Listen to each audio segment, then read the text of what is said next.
fuck.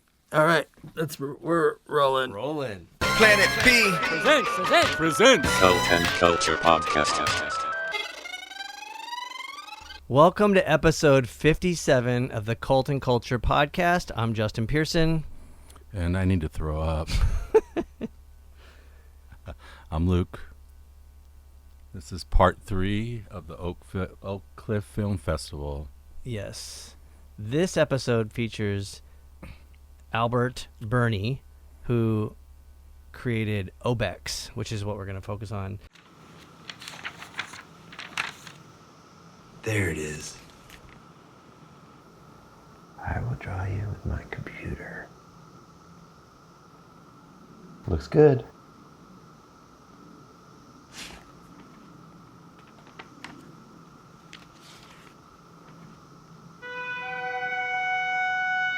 OBEX.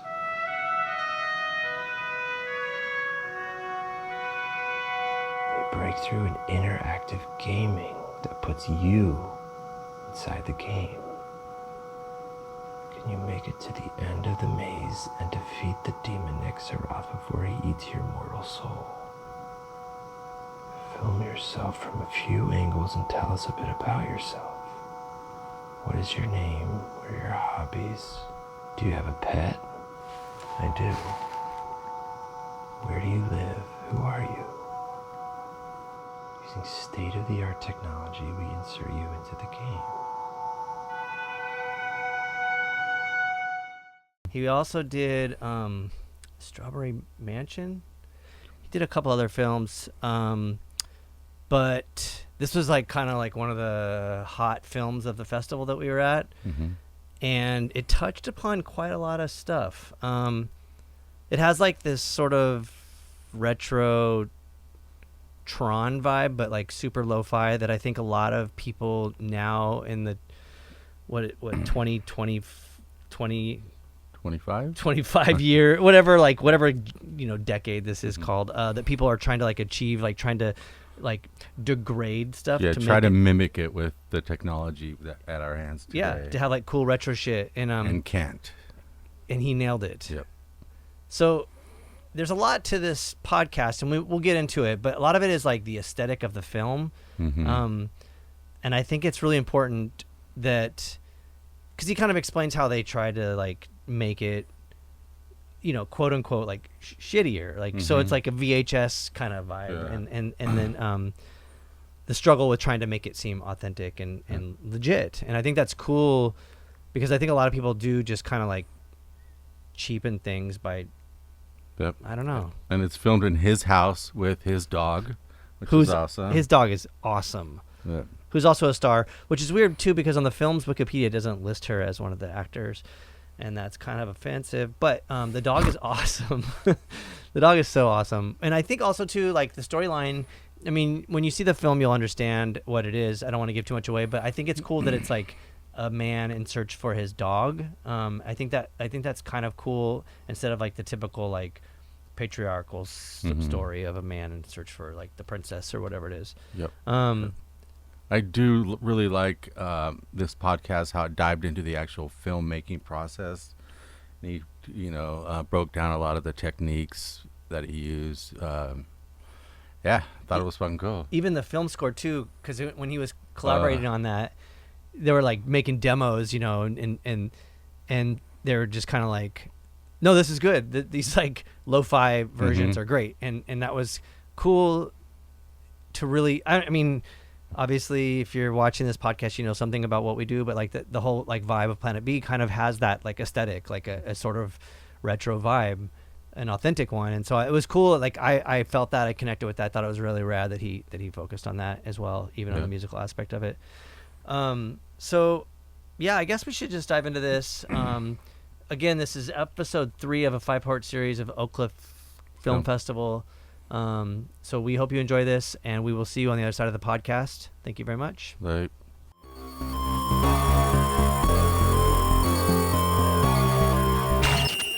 Albert Birney, and from Baltimore, Maryland, filmmaker, musician, just guy. You're a guy. Wait, okay, so musician, obviously, Yeah. but like, are you like in a band or do you? I had not currently, but years ago. Which were I was in the Spinto band, which was in the early 2000s, and then an offshoot of that called Teen Men. oh And that our last tour would have been like 10 years ago now, 2015. yeah. Put out one record, and now I just make ambient instrumental tracks for fun, And that's still music. for pleasure. I know. What all do you play? I in those bands I played bass and synthesizer. Oh, cool. And then just at home, I'm just Three bass players again. yeah. Always interviewing bass players. Yeah, really. Yeah, Yeah. it's funny. Yeah, and that was the first instrument I ever learned on. So there's like I kind of miss it. I don't really play it anymore, but I had like all my keyboards and my MIDI and stuff. I'm still just noodle around. I've always been just like I just love messing around, and then you start recording and you layer, and before you know it, you're like, oh, that's something. Yeah. We put on Bandcamp every couple months. Yeah. That's what we do. Yeah. But okay, well, keep going because I'd like to talk a bit about your filmmaking stuff. So if Yeah. you could just give us a background on it. Yeah. This film OBEX is my 6th feature film that I've made, and just been making films for years. I've done 2 that I co-write and co-direct with Kentucky Audley. Those ones are Silvio and Strawberry Mansion. Oh yeah. And Strawberry Mansion played here at Oak Cliff 4 years ago. Do you think that's like your bigger or more like well known? Yeah, Strawberry Mansion's the one that's kind of like broken through a little bit, and that's the one that people are going to come up and say something. That's the one they've seen. Yeah. It's nice because it's now available on like Amazon for free and Tubi. So there's this, It takes. Is that what you mean? Like it took forever to get. Yeah, and it's like finally now anybody can just watch it for free basically. Tubi is pretty rad. Yeah, Tubi's great. I love Tubi. You just find the weirdest stuff on there. And our movie, Strawberry Mansion's kind of like this. They put the government's putting ads into dreams, so it's like this kind of like dystopian, futuristic sci-fi thing. But people are now loving watching it with ads because it like adds a whole other level, So like I saw recently someone did a review and it was like this really like pivotal moment where it's like shit's going down and then it just cuts to like an ad for like Geico or something. Yeah. You're just like, Yeah. it adds another level, So yeah, Strawberry Mansion and this new one I made OBEX basically waiting to do the next big one with Kentucky because it just takes time and we're asking for a lot of money and you're going out to these actors and it takes just like years just slip away. Yeah. So it was like was it during that? I heard the Q&A after the film on screen, but was it like a post or in a pandemic thing, like when you did it? Or? Yeah, so we got so Strawberry Mansion, we finished filming in December of 2019. Okay. And then basically, March of 2020 happened and we just had all year to edit. There was no rush because everything was closed, it was like, it just really was great because we could just take our time. And then OBEX, this new one, I started kind of filming 2021, 2022.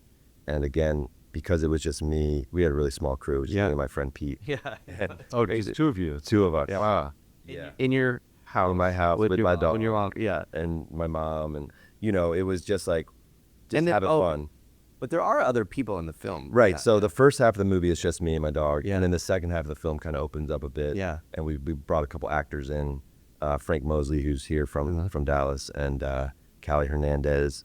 And that was great just to be like, oh, wow, it's like a little bit more of, an actual movie here. We got actors. And we had to like, and like the first half of the film, we basically made for no money. Yeah. And then the second half, we like got a little bit of chunk of barely any money, but something to at least pay the actors, get some food, get some costumes and stuff. Yeah. It was a really wonderful kind of like return to that making movies when you're young and you're just hanging out with your friends and there's like no expectations, no one's expecting you to deliver any certain type of thing. Of course, you just like find your way through it and it's very joyful.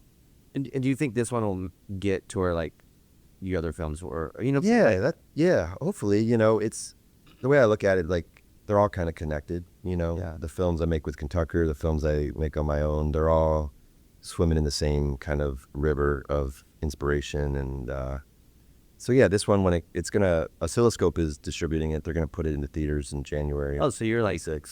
for pretty far along with Yeah. So it premiered at Sundance this past January, Cool. and they were there at the premiere, which is like the dream scenario because that's when it's packed, sold out house. Yeah. The energy's there. It was 8 p.m. on a Saturday night on Main Street in Park City. Yeah. At the Egyptian Theater, which is like this. You got it. Yeah. It was snowing. How'd you win the lottery for that, man? I kept asking people. No, everyone's like, "Wow, you got the spot," and I was like, "Yeah, we got it." I don't know how we got it, but so Oscilloscope was there, and I think I was like, "Cool." Yeah. They're interested. They saw the potential of like a packed house, how it could play. That's cool. Yeah. Well, congratulations on that. Can we talk about the film score? Because I think that's really noteworthy. Definitely. Yeah. Yeah. So it's Deacon, aka Josh Dibb from Animal Collective, who lives in Baltimore, where I live, and we've just been friends for many years. He's just around, and we'll go to see movies together, and we kind of have a similar, like, we grew up watching the same horror movies, the same like The Thing or Nightmare on Elm Street and stuff. So when I was getting ready to try to figure out how to do this score, I was like, "Hey Josh, you wanna like just get together and kind of like do something loose and fast and just have fun?" Because making the movie was so kind of low key. I wanted like the music recording to be something like that. So it was really great. He's got this amazing little studio in Baltimore, and it's 10 minutes from where I live, and I would just go over there. We basically had like 3 weeks where our schedules aligned, where it's like he's about to go to like Portugal or something, and I'm about to do this, and so it's like, let's just see what we can do in this like 2.5 weeks here. We'll have the movie on the screen. We'll just like go through all the little cues we need, and it was really fast. Like I think he would have loved to Take his time. his time. I heard that in the Q&A. Yeah. I think that's so funny. You can keep going. Sorry. No. It was just like something where, he would be kind of playing around to the scene, and he'd be trying different sounds out, and I said, "What was that sound?" He'd tell me, "That's like 37 on the keyboard." And I'd write that, and then it's like, I know that. and then you go a couple more, and you're like, "Oh, 45. Okay, cool." And then you start playing a melody and just kind of like let him try something and keep going, and then all of a sudden, like, "Stop. That's it." Like, play that back, record that. Yeah. That was it. And he's like, "Okay." And then I think in his mind, there was always this idea that maybe some of them would be demos that we would come back to, but it was just like, we've got deadlines, we got to hit these deadlines, so let's just, if we have time, I always told him if we have time, we'll come back. But we never did. Were you trying to go for like well, you said low key, but I think lo-fi, right? Like, Yeah. You don't want to overproduce it, and like Exactly. you want to match the vibe or whatever. Totally. And there's, that thing in music, the demoitis, when you hear the demo and you're trying to recreate it and it never approaches what you've got that first time.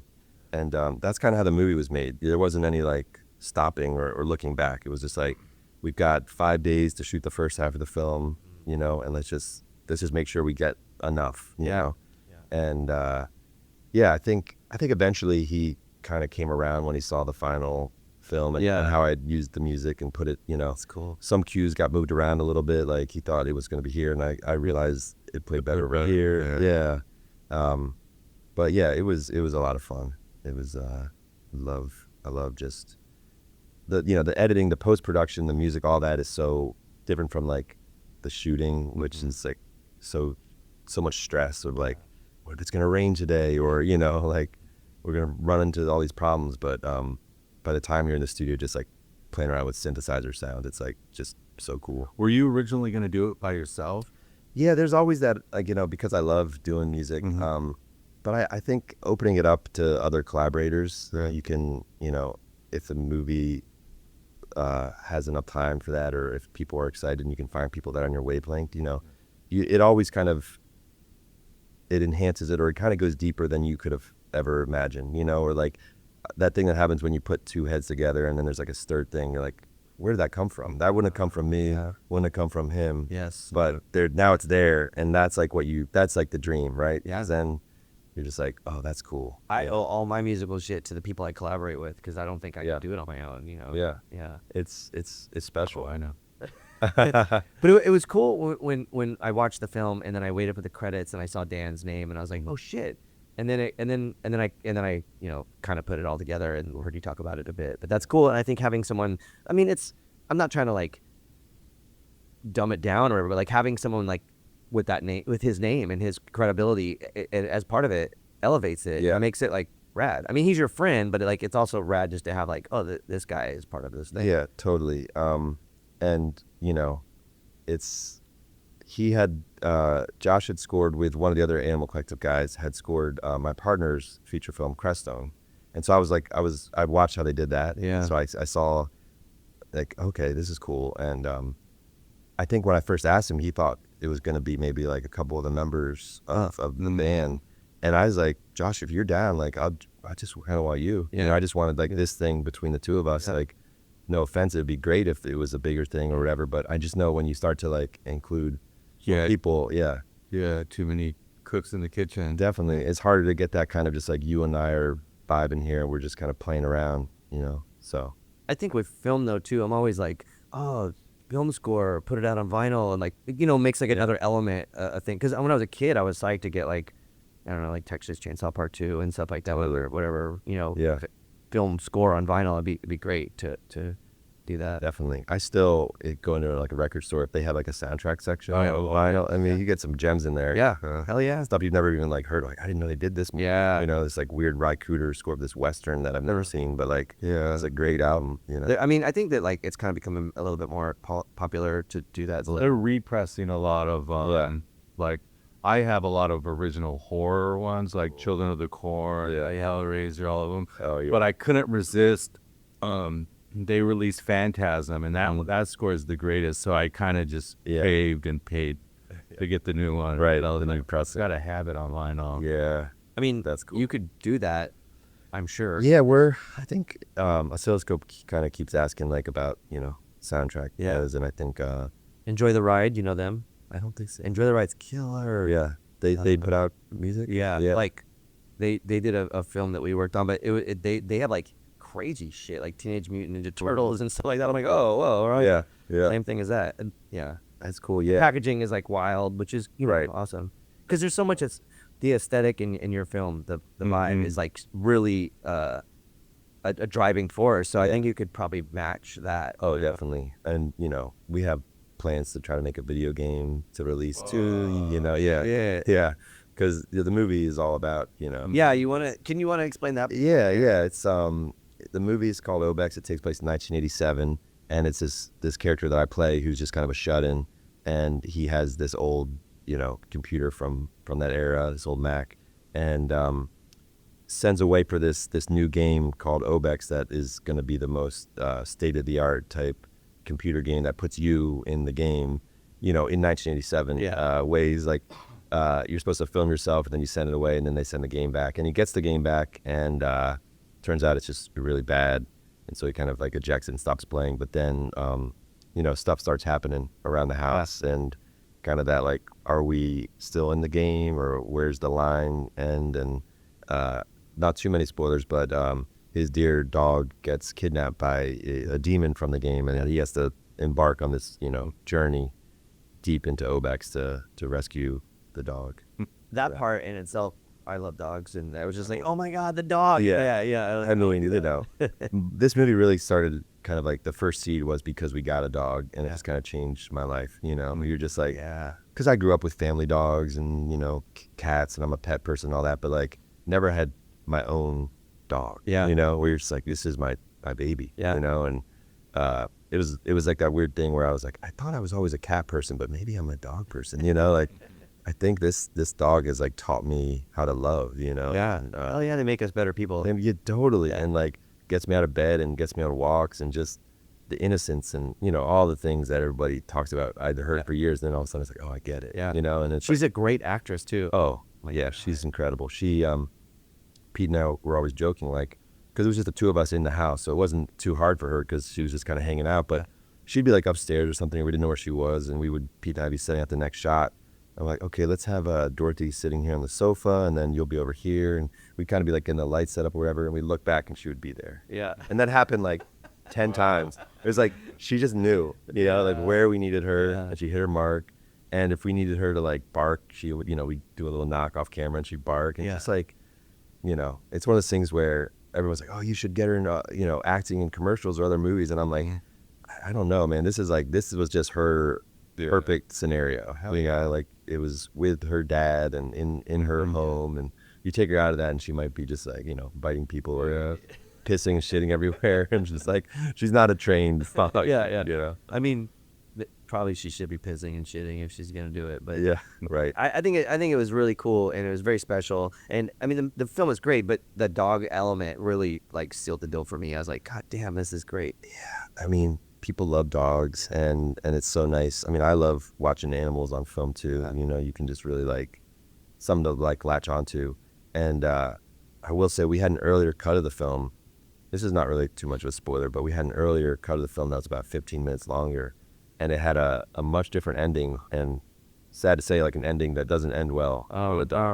And I don't know what we were thinking. We started to show that to people, and they were like, ooh, like this is a downer, and then it's like, wait a minute, you can't fucking kill the dog. Yeah. There's like a whole website about that, doesthedogdie.com, so that people who are really, sensitive to it can like type in a movie, and before they see it, they can see. Really? Oh yeah, you look it up. It's and it's not like branched out. It's not just dogs. It's all animals, or even just like any kind of traumatic thing. Like does the person die or whatever. But of course, like once we changed the ending and kind of ended it on a more positive note, which is just more of what I believe in anyway. The ending was great. Yeah, right. And but it's one of those things where you kind of, because we were making it this way, we didn't really have a script. You kind of are refining the edit. You're figuring out exactly what it is. No script. We had, so when Pete and I started filming, the first half of the movie, we filmed for 5 days with no script, just an outline. That's all the stuff with me and my dog in the house. Like 20 story beats, basically. Just like, this will happen. And we did that, and it was great. We edited it, and it was like, oh, this is the beginning of the movie. Yeah. And then when I realized, oh, the second half's going to be this journey into the wild, and there's going to be other people that come into his, view.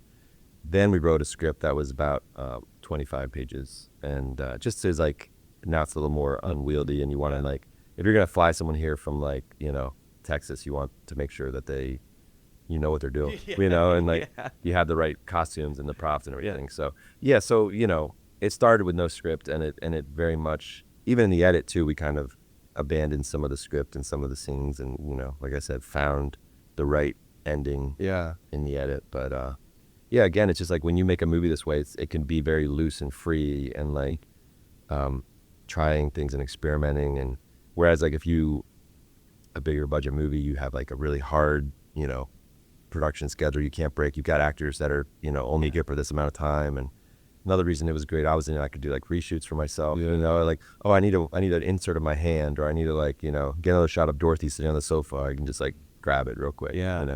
So I don't want to rip on the Baltimore angle, but there are like a lot of crazy shit. Obviously, John Waters, and then like musically, there's so much rad like celebration. And I don't know if you know all those people. And and I know John a little bit. Yeah, John Waters. Yeah. I mean, I don't know. Like, we're from San Diego. It's got the pedigree, but Baltimore has such a special thing too. So it makes sense that a creative force would be born from that. Totally. Scenario.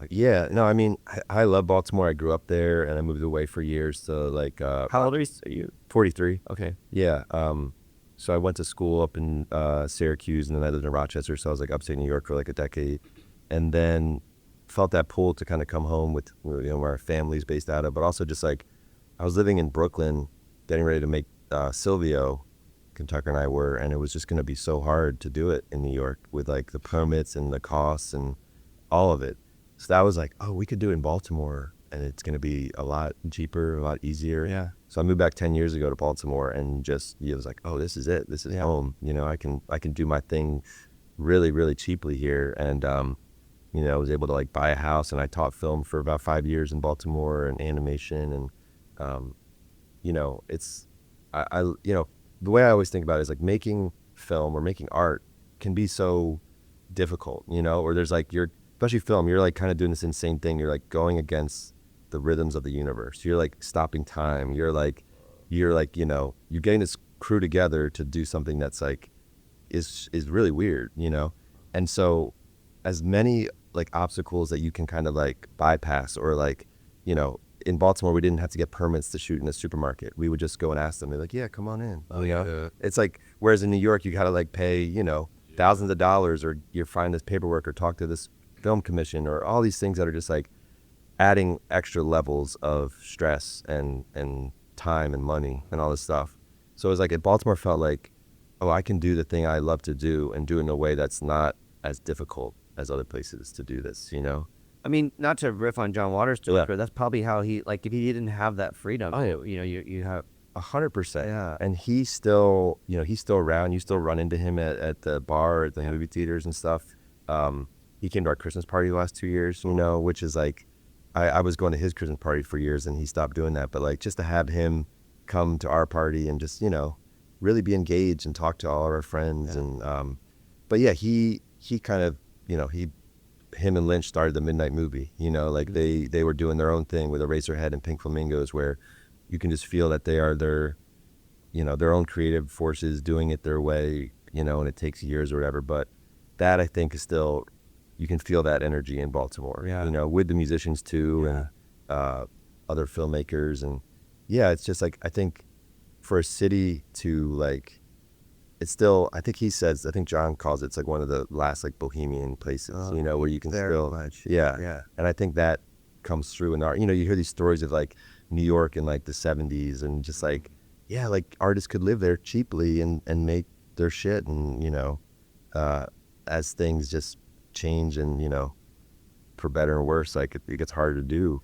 That's crazy, because I feel like maybe that shift has happened, because obviously New York is brutal. Yeah. But even like in San Diego, I've been tripping out because there isn't house shows anymore really, and stuff like, you know, so people, but maybe that doesn't happen in most places, and maybe people have to reinvent like the way to do the term DIY or whatever you want to call it, you know, like the underground stuff.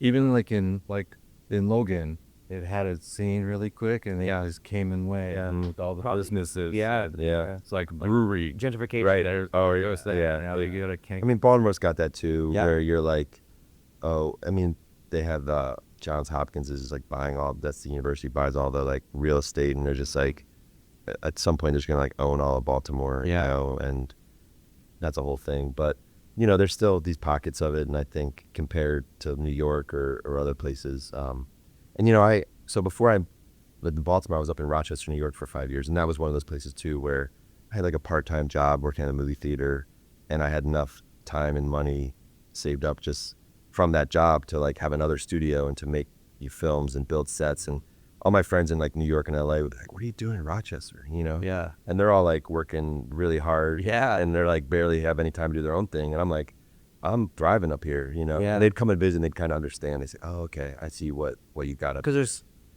space or freedom. Space and freedom, and just, again, like the cost of living so low. And it's just kind of like these little hidden gems, these little cities where you can, you know, do your thing. And that, for me, I'm like, I always have to be doing something, you know? Like I have to be following some creative road or path or whatever. And it's nice, when you're living someplace that like allows you the freedom to do that, you know?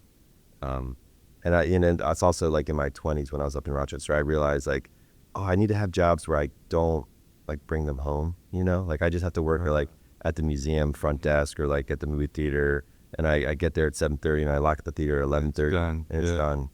Anytime I got a job with maybe a little more responsibility or like, oh, this is hell. You know, like, But what do you mean? Now it's home with you all the time. yeah, I know. Well, you know, It's filmed in your home. yeah, it's funny. It's, yeah, I mean, again, I taught for a couple years, and that was, that I could do that up to a point if I was doing like one class a semester. What were you teaching? I was teaching film and animation. Cool. And it started with just kind of one class, and then I did 2 classes a semester. By the time I was doing like 3 classes a semester, you're just like, what am I doing? This is too much, you know?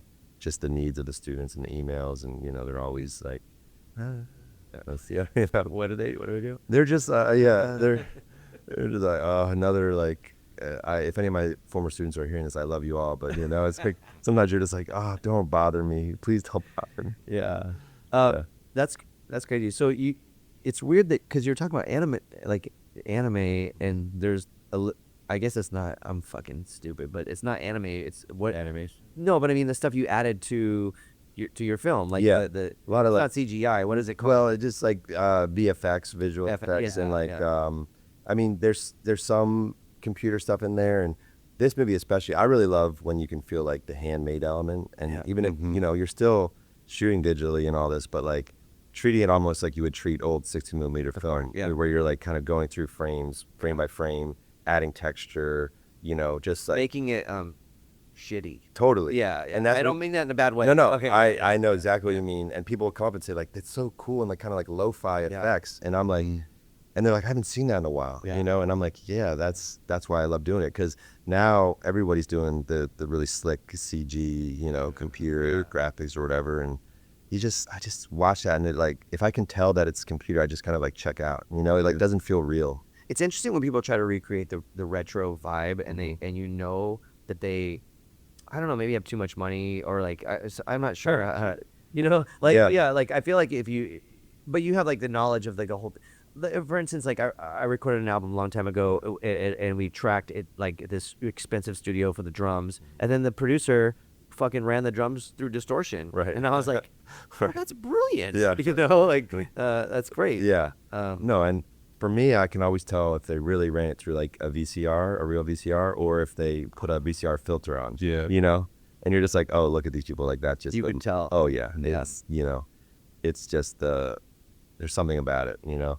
With Strawberry Mansion, we actually shot that digitally, did all the effects, but then we transferred it to 16mm film. Yeah.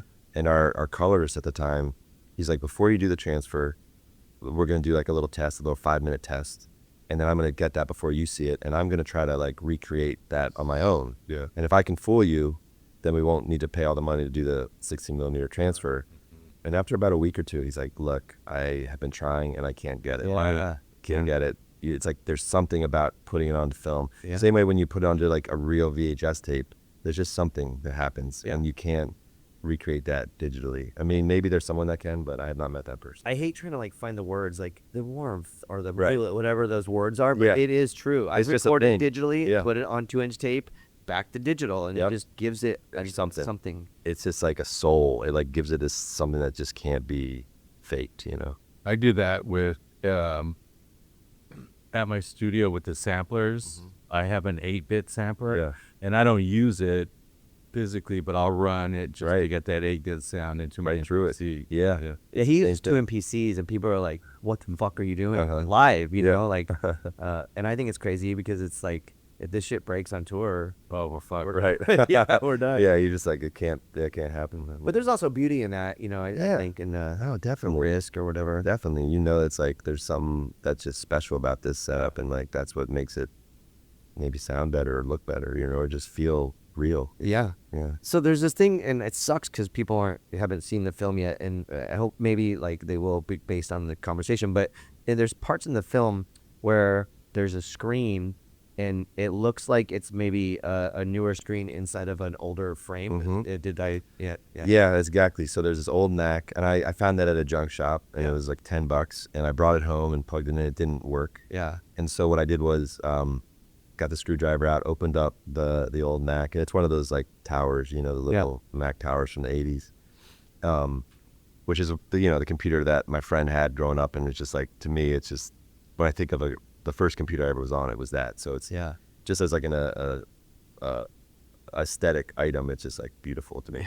Anyway, so I like opened it up, gutted it, and I had an iPad, and I just like I took the cover off my iPad and just slid it in, and it fit perfectly. Whoa. And I was just like, Wow. oh, this is cool. Okay. You know? Yeah. So, yeah, it's just an iPad, and it like, you know, and then when I put the cover of the computer on, it like didn't quite fit, so I put some like masking tape over it, which just looks cool. Like maybe my character kind of was doing some DIY stuff to his computer, and, you know, adding things. But yeah, once I figured that out, that was kind of like the game changer. I was like, okay, so I can now animate these screens that my character's gonna be looking at. I can get all that beforehand, figure all that out, and then have it play like a QuickTime video file on the little iPad, and then, you know, once I hit play. And So when you were filming, it was actually playing in real time. Real time. There's only like a couple shots where I had to add it later because we didn't know exactly what it was going to be on the screen at that point, or we needed to change something. Yeah. But I'd say like 95% of the time it's like an iPad.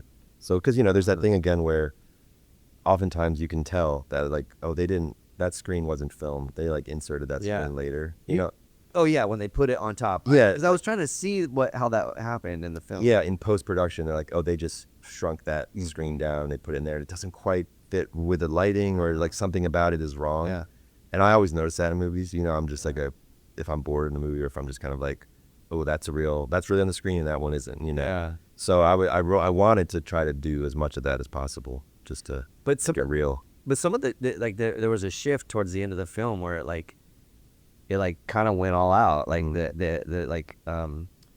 don't know, the editing got like, I don't want to use the wrong words, but like it seemed like way pro, where before it was trying to be like 80s and gritty, and then I was like, whoa, shit. Yeah. Yeah, well, I think that is just like, as you're coming up with these ideas and you're filming it, you just want to like build what you're doing. Yeah. And make you feel like there's going to be a payoff, or there's going to like surprise people even, Yeah. So yeah, it was definitely like the last, 15, 20 minutes of the movie, we're like, let's try to go as big as we can. Yeah. Still, because it's a very small crew, we can't go like super, Marvel big or anything, but like. Yes, but it was not like whatever the terminology is, like Commodore 64. Yeah, right. I was Yeah. like, oh shit. Right. There's a part where you're like the digital version of you, and Right. I don't know how you did it, but it wasn't like physical. It was like, yeah. right? I don't know. So that came about. That's a cool story, because this film, there's this great program in Poland, in Wrocław, that like it's American Film Festival, but they take in progress films. So we only had the 45 minutes done, and we submitted it, and then they screen it, and they screen like 10 minutes or 20 minutes of your movie, and these Polish companies are like watching it too. And there was 8 films, and there's like 8 companies, and so they each like partner with one of us. And the one that we partnered with was this amazing Polish VFX house. And it wasn't like they can do the whole movie, but they're like, we can give you, $10,000 worth of what we do. Yeah. And the thing that they could do was that exact animation. So I looked into them, and we talked, and I saw, oh my gosh, look at these effects you've done for these other things. They're like this kind of old school, low polygon type. Yeah. Yeah. There's like, I always think about that game like Virtua Fighter in the arcades years ago, where it's kind of like, it looks so cool at the time, where it's just like all the shapes of a body, and like polygon. So yeah, they did that, and it's one of those things where I'm like, I'm so glad we partnered with them, because it was just perfect, and we were able to like, make the movie feel a little bigger. At the end, that what you called it, the payoff, I was like, what the fuck? And then I'm trying to wrap my head around, like, I think he had a screen in the earlier, and I'm like, how's that happening? Yeah. But you're talking about how you do like some of the effects, and so I was like, oh shit, okay, so but not that. Yeah, it's the kind of thing where it's like, I do as much as I can do, and I can only go so far. And I think with them, and then one other friend who I knew kind of did a little bit something that I couldn't do. So it's like, again, you just kind of like look around, who's available, who could do it for really cheap, or just do it because they want to have fun and do something with their friend and collaborate. Which is how like a lot of cool art starts. Totally. Or not starts, but happens. Oh yeah. Yeah. I mean, is you're just like, you're part of a scene, you're hanging out with friends, you like start sharing stuff back and forth, and before you know it, you're like, oh, I can help you with this, you can help me with that. And Yeah. I remember when I graduated from school, one of my film professors was like, it's very important when you get out of here that you try to like find the community that you can share things with, and just be a part of something, because in school it like really gives you that. You're in this little bubble, and you kind of take it for granted. You're like, oh, I've got my crew, and we're all making stuff, and getting feedback and helping each other.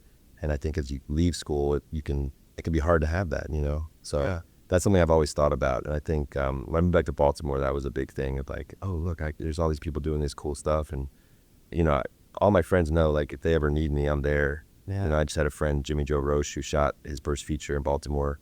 And I showed up a couple of days on set just to help out. I wasn't getting paid or anything. And just to help him out. And his final day, he had this like giant prosthetic jaw. He's like, will you come and like puppet that? And I was like, of course I will. Yeah, so like, I'm the guy. Yeah. Yeah. Yeah. The payout's always cool when you're like not doing it because you're like, I need to get paid. You know, you're just like, I want to just make cool art, and then there's another part level. of it. Yeah, Yeah. another level of payoff. Yeah, and it's like that eternal thing where you're like, well, I want to try to make a living doing what I love, right? So you're hoping for that, but you're also like, but I also just want to make stuff and to help people make stuff, and sometimes, and I think if you're doing it, for love and for like the joy, the other stuff can come from that. Like it'll lead that. Like this film OBEX, which is now played Sydney, Australia, and Sundance, and we're going to Munich next week to show it. It's like it was made just for fun, and now it's got a life, and whether that's coming back to me, with monetary gain or just like experience, it's worth it, and it's like you put those films together, those experiences together, that's your life. Yeah. I think that art just gets fucked when you put a dollar sign. I think. I don't know. I mean, obviously it's great. I mean, we're broke as fuck, but like when the payoff happens, you're just like, that was cool. That was not expected, and you appreciate it more. Yeah, totally. If you're expecting this, I think it's like Yeah. when you get paid, it's like it's official, and now it can just die and you can move on. Mm-hmm. Yeah, it's like and the process of it is where all the fun shit is, and Totally. like the love of it. Yeah, and I learned things that you wouldn't even. for the next project. Totally. It's like, and it's like that journey. I had so many of my students were always like, they just had these like big ideas, and they just writing these like scripts that were just like so massive, and like, it was just it's a hard thing to be like, look, this is great and all, but like, what can you write now, or what can you film now where you are with who's around you, and what are you like passionate to say in this time in your life right here? Yeah. Instead of like, I'm just gonna make a Scorsese movie, or like and there's like, listen, like you gotta just start here, and also the other thing, I don't know if you all kind of said music, but it's like people get so hung up on like so many of my students would get hung up on like the cameras, the gear, and I'm like, oh, it doesn't matter. Right, yeah. It doesn't matter. Yeah. Like you gotta just figure out what you're saying, what's your story, and what's the passion, and if that's coming through, it doesn't matter what camera you're using, what. Yeah. That is so much like music. When I see someone, they're like, they post like all their guitars. I'm like, I got two. Yeah. Right. Or like, hold off, wait, I'm waiting for this guitar to come. Right. Once that comes, Started the project. Yeah. What the fuck? I got one guitar bass cabinet that I got. My mom bought it for me when I was 15 years old. Hell yeah. I still fucking use that. Yep. Yep. It works. It's That great. works. Yeah. I mean, my camera is 15, 16 years old, and everyone laughs when I mention what it is, but I'm like, this is what I use, and this is what I know, and until it breaks, I'm just gonna keep going. And not a diss on those people, but it's like, you're gonna bag on me for having this thing that's a little outdated or not the the newest of the new, but like, what are you doing?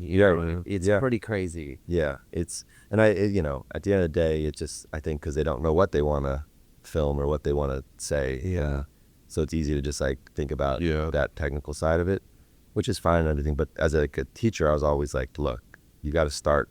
What's the story? What's the thing that's inside of you that needs to get out? Yeah. Because that's what you need to be filming now.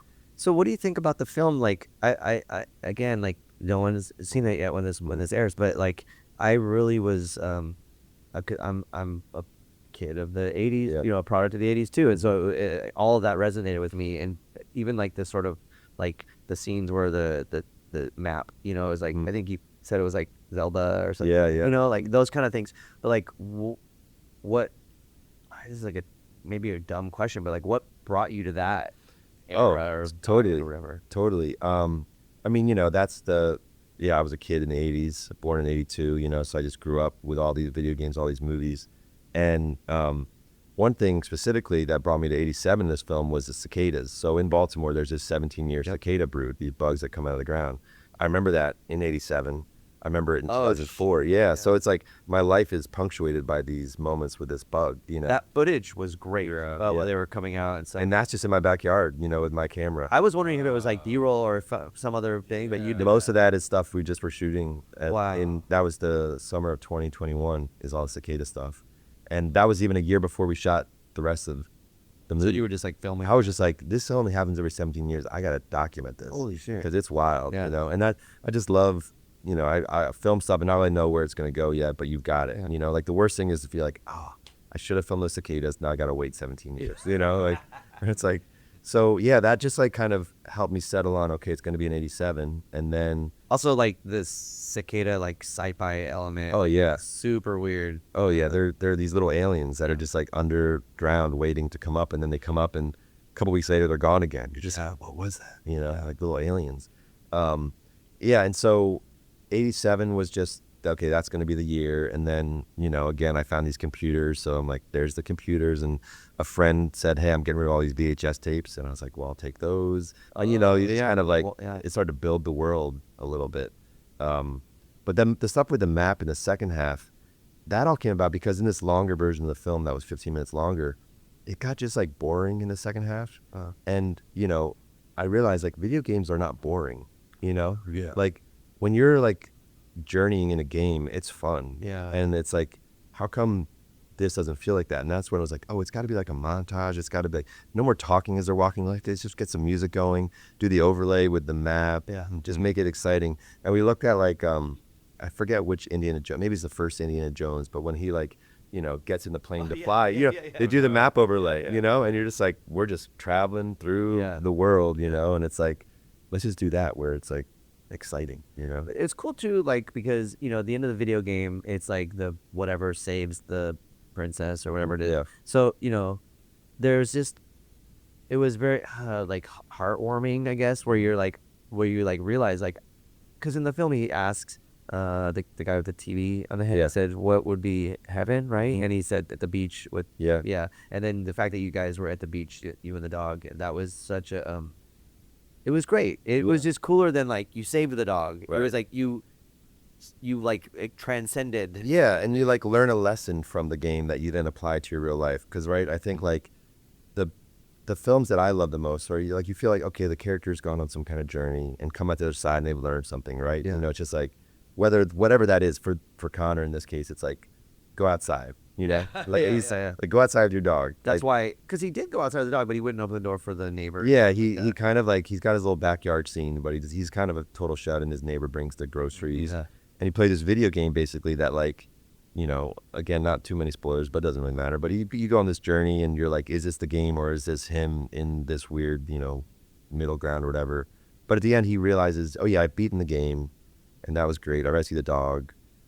And then he's just sitting there playing the game, and there's his dog next to him, and it's like, let's go outside. Yeah. You know, what was the lesson of the game? The game shows him winning and going outside, so then he brings that into his real life. And, you know, then you feel this. And again, this wasn't the ending originally. You know, the ending got way more kind of experimental, and it ends in this like weird middle ground of like what's real and what's not. And the dog is gone, and you're just like, okay, this is a thing, you know. But I realized like, I don't know. I love like Back to the Future. I love like movies that are very, you know, like uplifting and just, you know, really, really tight. And like, I also love experimental stuff. I love it like Eraserhead, and where it's a little more open ended. But I think at the end of the day, I want to like leave the viewer kind of feeling good. You know? Life right now is so shitty, and like there's so much going on in the world and on the news. And like when I put on a movie personally, I kind of want to be transported and kind of like lose myself for 90 minutes and just go on an adventure or something, you know. So well, when I saw the film, I just fell in love with the dog. Yeah. And if she wouldn't have made it, I would have just said like, fuck that guy. We wouldn't be talking right now. Yeah. You're like, oh yeah, we don't need to do a podcast, we're good. Yeah. No, that was a real big lesson when we started showing that first cut around. And then it was almost like it hit us like lightning bolts, like, yeah, what are we doing? Yeah. Why are we gonna kill the dog? I mean, you're obviously the main focus in the film, but she's kind of the star, like, because there's those scenes where it's just like, again, there's like some kind of telepathy. You're just looking at her face, and she's saying all kinds of stuff. Oh, she's very expressive, and she's first billing in the credits. We put her up top because, you know, she's the star. That's cool. She's the one people. Yeah, I guess. I mean, it's up to you to put how you want to bill it, but I guess you would be the first one, right? Yeah, and she's technically the one you see first, because she comes down the very first shot. It's us coming down the steps, but she's ahead of me, so you see her before you see my leg. Yeah. So it's like, even if you put it, you know, in order of appearance, you'd still be top. But it just felt right to, like, you know. And again, the movie, she was kind of the muse, you know. Getting her kind of was like, oh, I'm gonna make this movie now, and you know, it's this horrible, sad thing that dogs and animals don't live as long as us. Yeah. I think part of this making this movie was maybe like wanting to kind of capture her in our house and in her environment. And yeah. I'm already now like a couple years later from filming, and I'm like, God, she's even, got more gray hairs now, and she's just slowing down a teeny bit, and you're just like, I'm so happy that we have this little snapshot of her. Was it real or in the film where she just showed up in your backyard? Was that? That's in the movie. Oh, it's in the movie. Yeah. Okay, yeah. It's not quite that simple. We rescued her from like a shelter. Okay. But it kind of feels So you don't know how old she is? well, we don't know for sure. They said that she was 2 when we got her, which was 4 or 5 years ago. But then we took her to the vet that first time. She's like, well, her teeth are a little dirtier than a 2-year-old teeth, so she could be 7, 8, 9, somewhere there. And we keep meaning to like, you can do some kind of like DNA test or something that's supposed to say her exact age, which I think both of us are like, if we don't do that, then maybe we don't know, and that's okay, or I don't want to veer off into dog world too much, but there's a new medication out. Heard of this?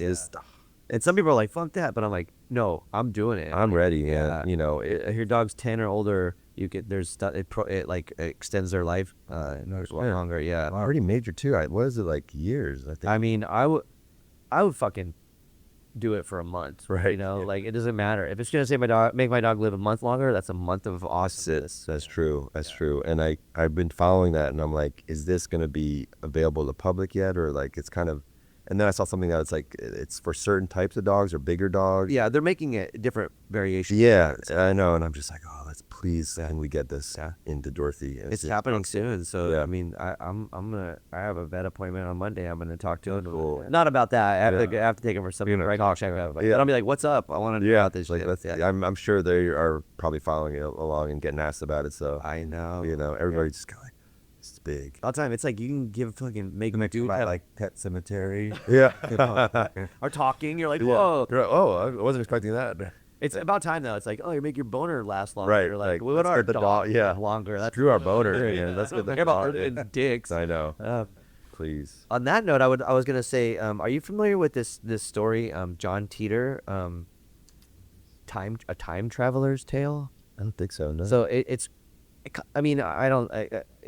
pretty fast. I heard about it first on Coast to Coast with Art Bell, like before George. I don't know if you remember that, like George Norrie and all that. Yeah, it's Art Bell. Yeah, so I heard about it, and I think it's been debunked. But I bought the book, and that was published of his like journals. But it's really like even the book's layout, like the cover looks like shit from like you're just like no one knew how to design a cover, right. But it basically. This person travels from the future back to sometime in the 80s, I guess, or maybe the 90s. And I'm going to probably fuck this story up, but it's fascinating. So he travels back and finds his mom and himself, and he's like trying to fix this thing because humans screw up and like whatever. But he's on this radio show as John Teeter, and he's and it's real radio show. It's not like it wasn't like a spoof, right? And so it became this like big thing. But whoever called in could have been like fucking around. But they ended up publishing the journals. But he came back and he had to get this certain kind of model of like an IBM computer, and it was very specific and dated and rooted in this like older like sort of vibe that like your film has. And it was fascinating. I highly recommend checking it out. It sounds familiar. I think maybe someone has mentioned that too. I'm surprised no one's made a movie about that in itself. It's a great, because also I don't know if anybody owns the story because it was like a guy from the future, right? So it was they were trying to make it seem like legit. Like you can't really like go like it's a great movie. Owns the rights to that.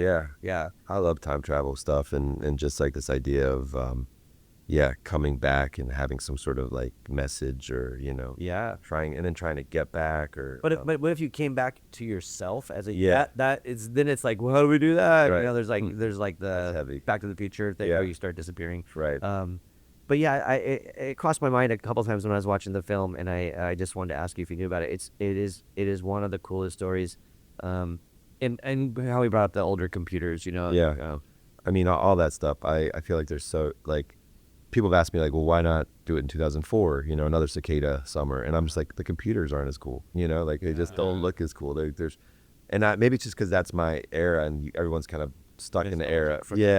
And I sometimes I'm the nostalgia porn, of like these shows where you're just like, you can just tell it's like this makes me feel icky about the 80s. Other stuff where you feel a little more like lived in or real, and it's like, and I'm hoping that it's more in that where it's just like I'm not doing it just for the sake of like remember these things. It's kind of just like let me just tell a story that takes place in this era, and just because that's the era that I feel passionate inside about. And like when you're making a movie, you can create the world that you want to show. So it's like why not have some fun? You brought Freddy Krueger into it. Yeah. Again, like I saw Nightmare on Elm Street 1 when I was way too young. Yeah. And it just leaves a mark, and you're just like the rest of your life kind of just like scratching that itch, Did you have to get like the rights for that? Yeah, we're still figuring that out. It's like this fair use thing, and I think we're there's still a question that we're answering, but we've got some lawyers helping us, and the thing is this movie is so small, so it's like really the chances that it's gonna if it gets sued or something, it's almost like helps us. Yeah. Okay, so I want to ask this one question about I was born in 1975, so the 80s were like the shit for me. Yeah. And Tron was a huge big deal, and I'm kind of worried about this new Tron. But also, like, I'm a sucker. Like, I'll watch all the garbage Star Wars shit. Dude, They did another one. Yeah, they did one. It kind of sucked. Yeah, I watched that. And then there's another one. Jeff Bridges came back for that, and I don't know. If he's on board, I'm like, all right. Is he in the new one too? I don't know. I think he is. But I saw. I know. It looks.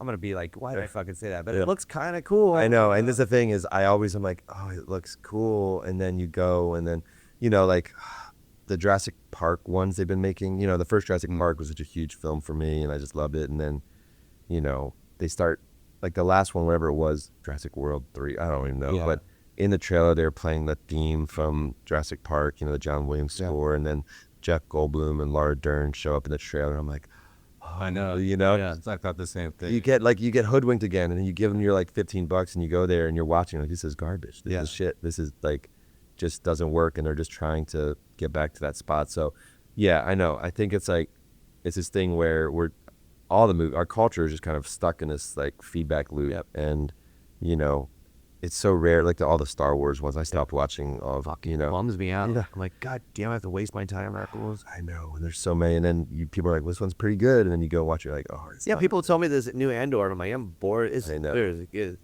I know. Yeah, it's a weird time, and but we were talking about like the when you have all the money. Yeah. And I'm like, so this new Tron one, obviously there's just like a shitload of money, and it's just insane. I feel like if they were just be like, make this movie, there's no budget, right? You got to use all this vintage gear, right? And then it will fucking be killer. Yeah.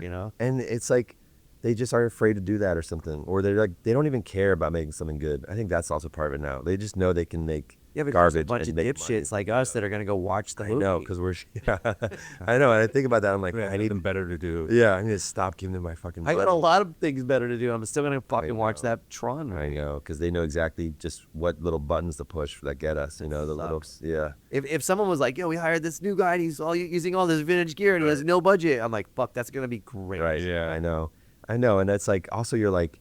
These were all original stories at one point, right? And, someone gave them a chance, and they had limited budgets, and they made incredible things, and you're like, it's so rare now to get these original stories where you're just like, it's all connected to these other franchises and these other, IPs and stuff. You're just like, but I was wondering like how you got in your movie, how you got into the game. Cause then I think that's why Tron came up. Cause I was like, oh, and then I was thinking like about the Tron thing. And I remember seeing Tron as a kid in the theater, and I was like, that's how he got into the game. Right. It's weird. I don't understand it. And then I was like, how'd he get out? Right. And then they do the second one. You're just like, this is fucking crazy. Yeah. I guess I don't think, because we were kind of figuring it out in the edit too of how to get in the game, it was kind of just like, at one point there was no transition. I was just in. Yeah. But with this one, we're kind of like, oh, he's in the forest. There's the computer. He's looking. We're seeing into the computer. And then we see him digitized in the computer. And then we see him like live action and what was there. So it's kind of just like, because the whole thing is like, is it all in his head? Is it the idea of like when you play a game, you enter into that world in your head, or you're immersed into it and you get lost in it, and like you lose 4 days because you're just like so in the game. Yeah. And what does that look like in a film to show that? And it's like he's not maybe actually in the game. It's more of just like we're experiencing the second half of the film is his experience of playing the game and just kind of like getting lost in it. And every once in a while I have a lot of hidden little Easter eggs. Wait, so that's really this. Well, I don't want to like. That's one No, we don't wanna interpretation. dig- Yeah, I mean, like if someone comes to me and says something else, that's cool too. Like I love people's interpretations of a story or their own, way through it. But for me, that's kind of how I look at it, or I made peace with like what's actually going on in this. And there's like, no one's brought this up to me yet, but there's moments in the second half of the film where I hide the little mouse cursor, like the Macintosh cursor. Yep. Just to be like, this is, just to remind you, like this is him at his computer, is playing here, and what we're seeing on the screen is maybe what's he's thinking in his head or what his way through it. Yeah. Again, that's one interpretation. Because it would have been like, what was the character with the TV on his head? Yeah, Victor. Like what? Like if like at the end, like Victor comes out into the real world. Right. Like how did that happen? Right. I mean, he have a social security card. Like, Yeah. ICE is gonna get him. Right. You know? I mean, and that's and that you see that sometimes where it's like a little wink at the end, like it wasn't a dream or it wasn't, it was like, what is it? And that's cool and that's fun. And I, maybe there was a moment where we're like, should we do something like that? Or like, do we see the little mouse cursor at the very end when you think he's back in the real world and he's still in there somehow? But ultimately, I don't know. I wanted to give the people, I'm going to give anyone watching this like an ending, where it's just like, he finished the game. He goes to the beach with his dog. Yeah. He's made it. It's cool. Yeah. It's cool. He's out of the screen. Yeah. Oh, yeah. Well, that was great. I really appreciate you and what you did, and I think if people get the chance to see it, they should definitely check out all your other work. Yeah, thanks. Yeah, OBEX, hopefully it'll be in theaters in January of 2026. Okay. And then probably online soon after that. So probably a long time after this is airing, but Yeah. you can come to this podcast and it's, post January 26th and look for it online and, Well, but also like all your other work, Yeah. and like get like, I don't know, maybe there'll be some kind of like Hulu or whatever, like Tubi algorithm that'll stick, and they'll be like, it'll tell you to watch this when it comes out. Definitely. So, Yeah, all my other shit's online and Yeah. thanks. This has been great. you're awesome, man. Yeah. Cool. Thank you so much. Next time. Cool. Yeah. We're back. We hope you enjoyed that. This podcast was pretty rad. It was such a good time to go there and meet all these directors and do this stuff as part of the film festival. I think it was, for me, like primarily in the music realm, it was very eye-opening in the music in the film world, and I think that was cool to experience that and to kind of link up with people and see all the similarities to how film stuff happens and film fests happen in relation to music. So it was cool. And again, we want to thank Albert for being on our podcast. We want to thank everybody at the Oak Cliff Film Festival for being awesome and welcoming us again and letting us be part of the thing. So yeah, I guess that will be it for this one. Thanks to our sponsors. Thank you to all of our sponsors. You guys are fantastic. I'm not going to thank Andy or Becky this time. Yeah, and we really appreciate you for supporting the podcast, for checking it out, watching it, and please tell your friends and family and people you don't like that we have this and to check it out. And we hope you enjoy the next episode. We'll catch you soon. Bye. See ya.